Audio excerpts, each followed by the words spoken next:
कहानी की शुरुआत में हम एक यंग कपल मैट और नादिया को देखते हैं जो अपने नए घर में रहने के लिए आए थे। ये घर एक सुनसान इलाके में होता है जिसके आसपास न कोई दूसरा घर और न ही आबादी होती है। शहर के शोर शराबे से तंग होकर मैट और नादिया को भी एक ऐसा ही शांत घर चाहिए था और यह खूबसूरत घर मैट को काफी कम कीमत में मिल गया था। ये दोनों जब घर के अंदर आते हैं तो घर काफी बुरी हालत में था, जैसे ये घर कई सालों से खाली पड़ा हुआ हो। इसलिए ये दोनों घर की साफ सफाई करने लग जाते हैं और जो भी फालतू सामान होता है मैट खिड़की से बाहर फेंकने लगता है। किचन को साफ करते समय नादिया को एक मरा हुआ बर्ड दिखाई देता है जिसे दफनाने के लिए वो बाहर ले जाती है, लेकिन तभी ऊपर खिड़की से मैट नादिया को आवाज देता है जिससे नादिया का ध्यान ऊपर मैट की तरफ चला जाता है और जब वो वापस उस बर्ड की तरफ देखती है तो वो बर्ड गायब हो चुका था। ये देखकर नादिया को कुछ अजीब लगता है और सोचती है कि अचानक वो परिंदा कहाँ गायब हो गया। दूसरी तरफ मैट को भी दीवार में एक अजीब सी चीज दिखाई देती है जिसे देखने के लिए वो वॉलपेपर को फाड़कर हटा देता है और वहां मैट को एक बड़ा दरवाजा दिखाई देता है जिसे खोलने के लिए चाबी की जरूरत थी। अब मैट उस दरवाजे की चाबी ढूंढने लगता है और उसे बाहर फेंकी गई कबाड़ में चाबी मिल जाती है, जिसके बाद वो चाबी को दरवाजे के होल में डालकर दरवाजा खोल देता है। यहाँ नादिया भी पहुंच जाती है। ये दोनों देखते हैं कि अंदर एक काले गहरे अंधेरे वाला कमरा है और जैसे ही ये दोनों उस कमरे के अंदर जाते हैं तभी बाहर की लाइट्स अचानक ब्लिंक करने लग जाती हैं। ये देखकर इन दोनों को कुछ गड़बड़ महसूस होती है और इस प्रॉब्लम को दूर करने के लिए मैट कहता है कि हमें एक इलेक्ट्रिशियन को बुलाना चाहिए। ये कहकर वो वहां से चला जाता है और नादिया उस रूम के पास अकेली रह जाती है। नादिया अब सोचती है कि उसे इस रूम में जाना चाहिए या फिर नहीं, लेकिन फिर नादिया को कुछ अजीब सा डर महसूस होता है, इसलिए वो भी मैट के पीछे चली जाती है। इस तरह से रात गुजर जाती है और अगले दिन नादिया एक इलेक्ट्रिशियन को कॉल करती है। कुछ देर बाद लाइट्स ब्लिंक होने की प्रॉब्लम को दूर करने के लिए एक इलेक्ट्रिशियन आता है जो कि घर की लाइट्स को चेक करते हुए नीचे बेसमेंट में पहुंच जाता है और वहां का नजारा देखकर वो हैरान रह जाता है क्योंकि पूरा का पूरा बेसमेंट बिजली के वायर्स से भरा पड़ा था और कोई भी ऐसा कोना नहीं था जहां पर वायर्स ना हो। ये वायर्स काफी पुराने जमाने की लग रही थी और इलेक्ट्रिशियन भी कहता है कि मैंने आज तक इस तरह की चीजें कभी नहीं देखी। खैर, इलेक्ट्रिशियन जैसे तैसे करके घर की लाइट चालू करके जाने लगता है और जाते समय वो मैट से कहता है कि आखिर तुमने यह घर क्यों खरीदा? इस घर के पहले मालिक का मर्डर इसी घर में हुआ था और उस दिन के बाद कोई इस घर में रहने को तैयार नहीं हुआ। यह सुनकर मैट बहुत ज्यादा घबरा जाता है और इस घर के बारे में रिसर्च करने लगता है। रिसर्च के दौरान इंटरनेट पर मैट को एक पुराने न्यूज आर्टिकल में थॉमसन फैमिली का पता चलता है जो कि एक कपल था और आर्टिकल में लिखा हुआ था कि इस घर में रहने वाले कपल को अपने ही बेटे ने मार दिया था जिसका नाम जॉन था। इन्वेस्टिगेशन के दौरान जॉन पुलिस को बताता है कि मुझसे यह मर्डर इस घर ने करवाए हैं। यह देखकर मैट को यह एक झूठी कहानी लगती है और कई घंटों तक रिसर्च करने के बाद वो थक जाता है। फिर अपनी पत्नी से छिपकर उसी अंधेरे वाले कमरे में बैठकर शराब पीने लग जाता है। बोतल में शराब पहले से ही 2 घूंट बची हुई थी जिसे पीकर वो बोतल खाली कर देता है और मन ही मन सोचता है कि काश पीने के लिए एक और बोतल मिल जाती। तभी अचानक लाइट्स ब्लिंक होने लगते हैं और कुछ देर के लिए लाइट चली जाती है और जब फिर से लाइट आती है तो उसके सामने एक शराब की बोतल पड़ी होती है। ये देखकर उसकी आंखें खुली की खुली रह जाती हैं और जब वह उस बोतल को हाथ लगाकर चेक करता है तो उससे पता चलता है कि यह एक असली बोतल है, यानी कि यह रूम किसी भी इच्छा को पूरी कर सकता है। अगली सुबह नादिया नींद से जागती है। वो देखती है कि मैट यहाँ पर नहीं है, इसलिए वो मैट को ढूंढने उस रूम में जाती है। वहां जाकर वो देखती है कि पूरा रूम कीमती पेंटिंग्स और नई चीजों से भरा हुआ है और मैट बहुत ही ज्यादा खुश है। मैट नादिया को बताता है कि इस रूम में किसी भी विश को पूरा करने की ताकत है। वो नादिया से कहता है कि तुम्हें जो भी चीज चाहिए बस अपने दिल से मांगो और वो तुम्हारे सामने हाजिर हो जाएगी। ये सुनकर नादिया को मैट की बातें एक मजाक लगती हैं, इसलिए वो मैट पर हंसने लगती है, लेकिन मैट कहता है कि तुम एक बार ट्राई तो करो। तब नादिया कहती है अच्छा ठीक है, मुझे इस वक्त जॉब की जरूरत है तो मैं वो मांग लेती हूँ। तब मैट उसे समझाता है कि ये रूम जॉब नहीं दे सकता, तुम इससे कोई चीज मांगो। जिसके बाद नादिया आंखें बंद करके $1000 की विश करती है और पलक झपकते ही उनके पास $1000 आ जाते हैं। लेकिन अब भी नादिया को पूरी तरह से यकीन नहीं होता, इसलिए वो दोबारा $1 मिलियन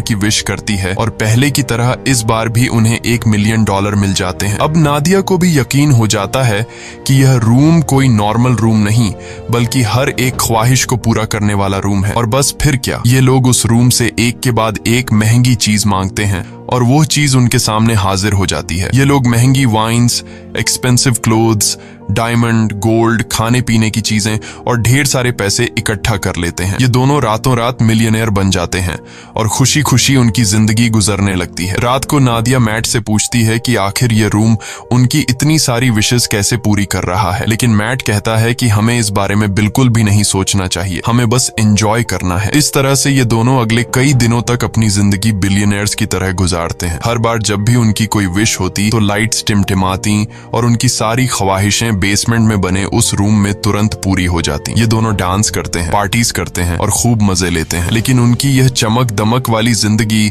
अब कुछ ही दिनों की मेहमान थी और अब उनके बुरे दिन शुरू होने वाले थे। वैसे तो यह रूम हर एक चीज दे सकता था, पर एक चीज जो इन दोनों की जिंदगी की सबसे बड़ी ख्वाहिश थी और वो चीज उन्हें रूम दे भी सकता था, लेकिन ये दोनों रूम से उस चीज को मांगने के लिए तैयार नहीं थे। और वो चीज कुछ और नहीं बल्कि एक बच्चा था। एक दिन मैट नादिया को बच्चे का एक झूला गिफ्ट करता है, जो कि इस बात का इशारा था कि हमें बच्चे के लिए ट्राई करना चाहिए। मैट नादिया को समझाता है कि हमें एक बार फिर से कोशिश करनी चाहिए, लेकिन नादिया इसके लिए तैयार नहीं होती क्योंकि पहले भी उसके 2 मिसकैरेजेस हो चुके थे। अब नादिया परेशान हो जाती है। काफी देर तक सोचने के बाद वो इस रूम में जाकर एक बच्चे की विश करती है और बच्चा उसे मिल भी जाता है। जब मैट आकर नादिया को बच्चे के साथ देखता है तो वो बहुत गुस्सा हो जाता है और नादिया को डांटने लगता है कि तुम्हें बिना परमिशन के बच्चे को नहीं लेना चाहिए था। इस बात पर इन दोनों के बीच काफी देर तक बहस होती है। नादिया कहती है कि उसने यह शॉर्टकट इसलिए अपनाया ताकि मिसकैरेज या लेबर पेन की तकलीफें उसे न झेलनी पड़े। वो कहती है कि हम दोनों इस बच्चे के साथ बहुत खुश रहेंगे, पर मैट इस बच्चे को एक्सेप्ट करने के लिए तैयार नहीं था और वो नादिया से कहता है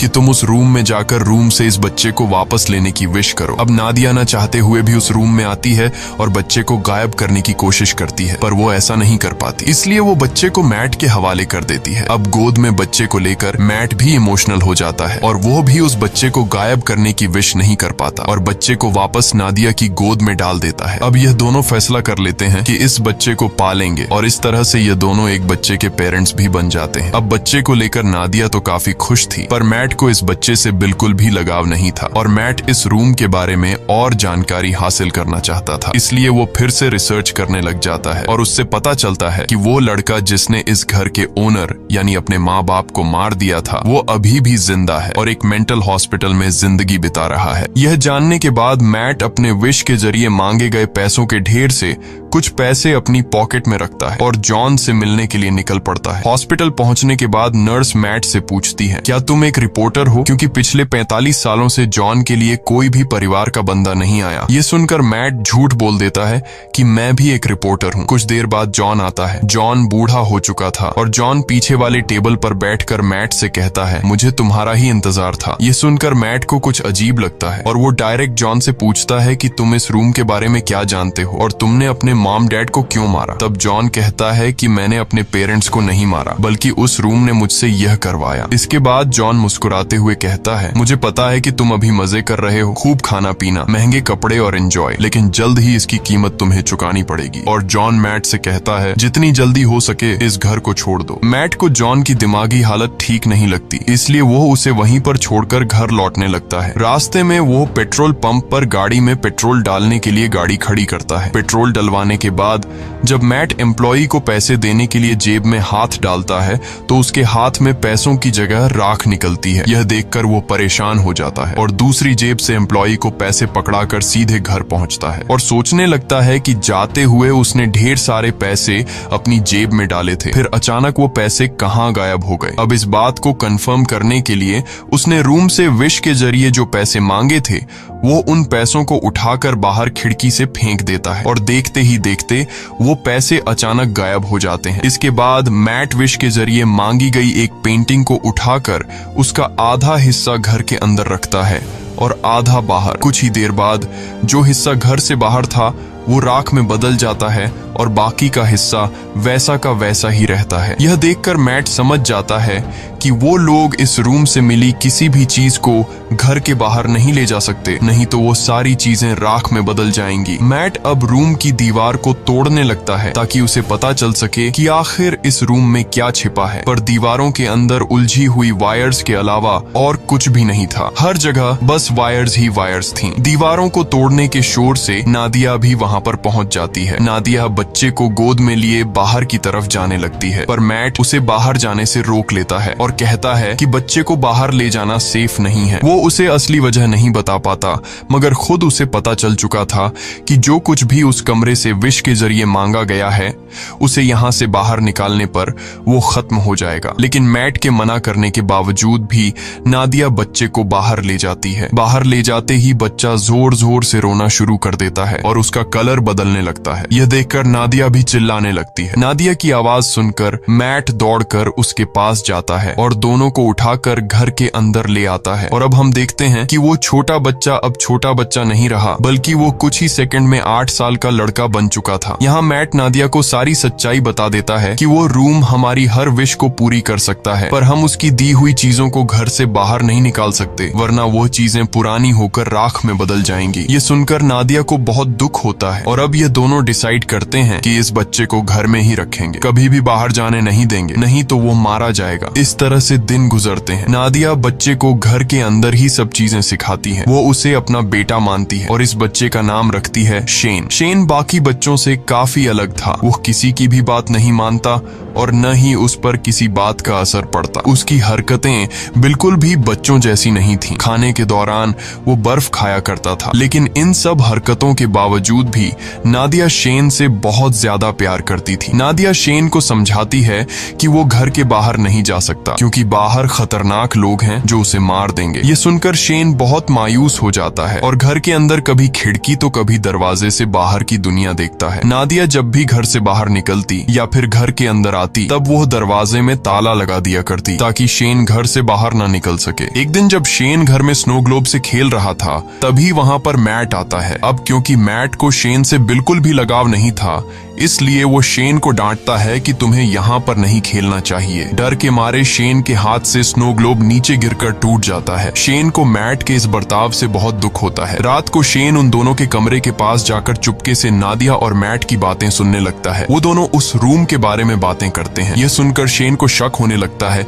कि जरूर उस रूम में कुछ ऐसा है जिससे मैं अनजान हूँ। वो सोचता है कि पता नहीं यह दोनों मुझे क्यों घर से बाहर नहीं जाने देते और उस रूम से दूर रहने को कहते हैं। इसलिए शेन टॉर्च उठाकर घर की जांच पड़ताल करने लगता है और आगे बढ़ते हुए वो सीधा बेसमेंट तक पहुंच जाता है, जहां ढेर सारी उलझी हुई वायर्स थीं। उन सब से गुजरते हुए आखिरकार वो उस रूम तक पहुंच जाता है और यहाँ उसे सारा राज पता चल जाता है। रात भर पूरे घर में लाइट्स ब्लिंक होती रहती हैं, पर मैट और नादिया नींद में होने की वजह से कुछ नोटिस नहीं कर पाते। अगली सुबह जब मैट की आंख खुलती है तो उसे अपने बगल में एक नया स्नो ग्लोब पड़ा हुआ दिखता है और इसके साथ ही टूटा हुआ ग्लोब कुछ दूरी पर उसे दिखाई देता है। ये देखकर वो परेशान हो जाता है कि आखिर ये नया ग्लोब किसने बनाया। मैट सीधा नादिया के पास जाता है और उसे जगाकर पूछता है कि क्या तुमने इस ग्लोब को उस रूम से विश करके मांगा, जिस पर नादिया कहती है नहीं, मैंने इस ग्लोब की विश नहीं की। तभी उसी वक्त लाइट्स को ब्लिंक होता देखकर वो समझ जाता है कि यह सारा काम शेन का है। ये दोनों तेजी से उस रूम की तरफ भागते हैं और वहां जाकर ये दोनों हैरान रह जाते हैं। अब क्योंकि शेन को घर से बाहर जाने नहीं दिया जाता था, इसलिए वो दिल में बाहर जाने की इच्छा रखते हुए उस रूम से खुद के लिए एक बहुत बड़ा आउटडोर एरिया मांग लेता है, जहां एक खुला आसमान और बड़ा जंगल था और शेन मजे से वहां खेल रहा था। नादिया अपने बेटे की बनाई हुई दुनिया को देखकर खुश होती है और उसके साथ खेलने लगती है, लेकिन मैट शेन के इस काम से बिल्कुल भी खुश नहीं था, क्योंकि उसे डर था कि कहीं वह उस रूम से बंदूक या फिर कुछ गलत चीज न मांग ले जिससे उनकी जान खतरे में पड़ जाए। इसलिए वो शेन को हाथ से पकड़कर वापस घर के अंदर ले आता है। अब मैट उस रूम की चाबी अपने पास संभाल कर शेन को उस रूम में जाने से मना करता है, लेकिन नादिया मैट को ऐसा करने से रोकती है। वो कहती है कि हम पहले ही शेन को घर से बाहर जाने नहीं देते। अब बेचारे ने खुद के लिए एक अलग आउटडोर बना लिया है, इसलिए हमें उसे वहां जाने से नहीं रोकना चाहिए और वहां उसकी जान को भी खतरा नहीं है। पर मैट नादिया की बात नहीं सुनता और कहता है कि शेन अभी ना समझ है, मुझे डर है कि कहीं वो गलती से उस रूम से कुछ ऐसी चीज न मांग ले जिससे हम दोनों खतरे में पड़ जाएं। तभी फोन की घंटी बजती है और परमिशन न होने के बावजूद शेन फोन उठा लेता है, लेकिन जल्दी ही मैट उससे फोन छीनकर खुद बात करने लगता है। दूसरी तरफ कॉल पर जॉन था, जिसने शेन की आवाज सुनकर समझ लिया कि मैट ने उस रूम से एक बच्चा मांग लिया है। अब मैट भी उससे कोई बात नहीं छिपाता और कहता है कि हम इस बच्चे से अपनी जान कैसे छुड़ाएं। इधर किचन में रखे दूसरे फोन से नादिया इन दोनों की सारी बातें चुपके से सुनने लगती हैं। जॉन उसे अपनी सच्चाई बताता है कि मैं भी उस रूम से विश के जरिए मांगा गया हूँ। वो बताता है, मैंने अपने पेरेंट्स को इसलिए मारा क्योंकि मुझे भी बाहर की दुनिया देखनी थी, लेकिन जब मैं घर से बाहर निकलता तो मेरी उम्र बढ़ने लगती और जब मैंने रूम से पूछा तो उसने मुझे बताया कि अगर तुम्हें इस घर से बाहर निकलना है तो तुम्हें उस इंसान को मारना होगा जिसने विश करके तुम्हें मांगा है। इसीलिए मैंने विश करने वाली औरत को मार दिया और उसके साथ उसके हस्बैंड को भी मार दिया। यही वजह है कि आज मैं जेल में हूँ। वो मैट को बताता है कि मेरी और शेन की कहानी एक ही है। अगर तुम्हें शेन को बचाना है और उसे बाहर की दुनिया दिखानी है तो तुम्हें उस इंसान को मारना होगा जिसने शेन को विश करके मांगा था। अब अगर शेन को विश करके तुमने मांगा है तो तुम्हें अपनी कुर्बानी देनी होगी, और अगर तुम्हारी वाइफ ने शेन को मांगा है तो फिर तुम्हें उसे मारना होगा। और ये सारी बातें दूसरी तरफ कॉल पर नादिया भी सुन रही थी। नादिया ये सारी बातें सुनकर बहुत ज्यादा दुखी हो जाती है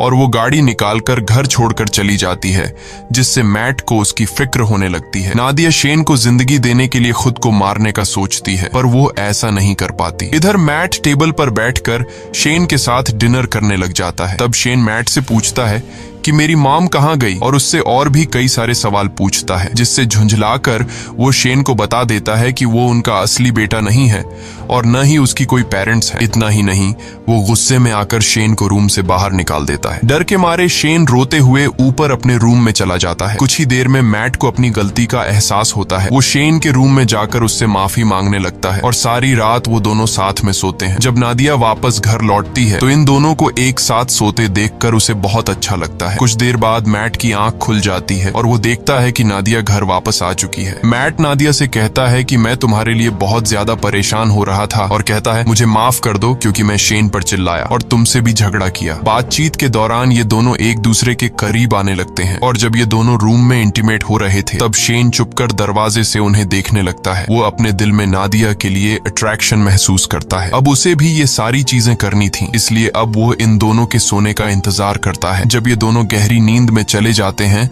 तब शेन चुपके से आकर मैट की पॉकेट से घर के बाहर जाने की चाबी चुरा लेता है। अगले दिन सुबह मैट और नादिया फ्रंट डोर को खुला देखकर समझ जाते हैं कि शेन घर से बाहर निकल गया है, इसलिए उन्हें डर था कि कहीं वो मर न गया हो। लेकिन तभी घर के एक अलग हिस्से में शेन को देखकर दोनों हैरान हो जाते हैं, क्योंकि शेन अब जवान और ताकतवर हो चुका था। वो अपने पेरेंट्स की तरफ गन पॉइंट करके उन्हें धमकाता है। तब नादिया उसे समझाने की कोशिश करती है। इसी बीच मैट शेन पर हमला कर देता है और दोनों में फाइट होने लगती है। लेकिन उनकी फाइट के दौरान नादिया को धक्का लगता है, जिससे वह नीचे गिरकर बेहोश हो जाती है। कुछ देर बाद मैट उसे जगाते हुए बताता है कि शेन को गलती से गोली लगने की वजह से वो मर गया। ये सुनकर नादिया रोने लगती है। मैट उसे तसल्ली देकर वापस घर में ले आता है और यहाँ आता है कहानी में सबसे बड़ा ट्विस्ट, क्योंकि अभी जो मैट नादिया को उठाकर घर लेकर गया वो असल में मैट नहीं बल्कि शेन है। इधर दूसरे रूम में जहाँ उनकी फाइट हुई थी,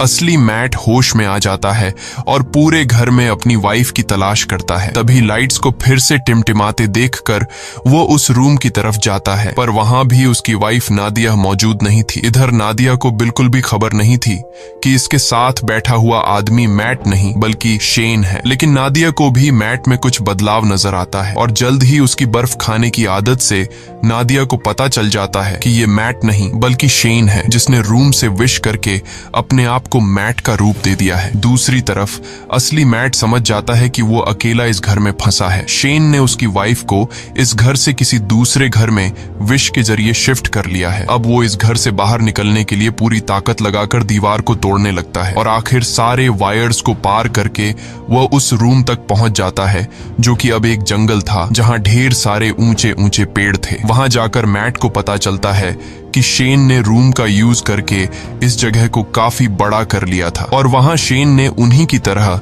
एक डुप्लीकेट घर भी बना लिया था। वो यह भी समझ चुका था कि शेन ने उसका रूप नादिया को किडनैप करके इस डुप्लीकेट घर में रखने और अकेले में उसके साथ फिजिकल होने के लिए किया था। ये ख्याल आते ही अपनी बीवी को वापस पाने के लिए मैट उस जंगल में दौड़ते हुए फाइनली उस डुप्लीकेट घर के अंदर पहुंच जाता है जहां शेन नादिया के साथ जबरदस्ती करने की कोशिश कर रहा होता है। मैट को अंदर आते देखकर शेन फिर से लड़ाई के लिए तैयार हो जाता है। अब यहाँ नादिया भी पहचान नहीं पाती कि असली मैट कौन सा है क्योंकि वो दोनों बिल्कुल सेम टू सेम थे। और यहाँ ये दोनों नादिया से कहते हैं कि मेरे साथ चलो। अब नादिया समझदारी से काम लेते हुए शेन का नाम लेती है जिसे सुनते ही शेन उसकी तरफ देख लेता है और नादिया को समझ आ जाता है कि यह शेन है, जिसके बाद वो शेन को धक्का देकर नीचे गिरा देती है। जमीन पर गिरते ही वो अपने असली रूप में आ जाता है। उधर मैट और नादिया रूम से बाहर निकलने की कोशिश करते हैं पर निकल नहीं पाते क्योंकि शेन ने रूम से उनके इसी घर में फंसे रहने की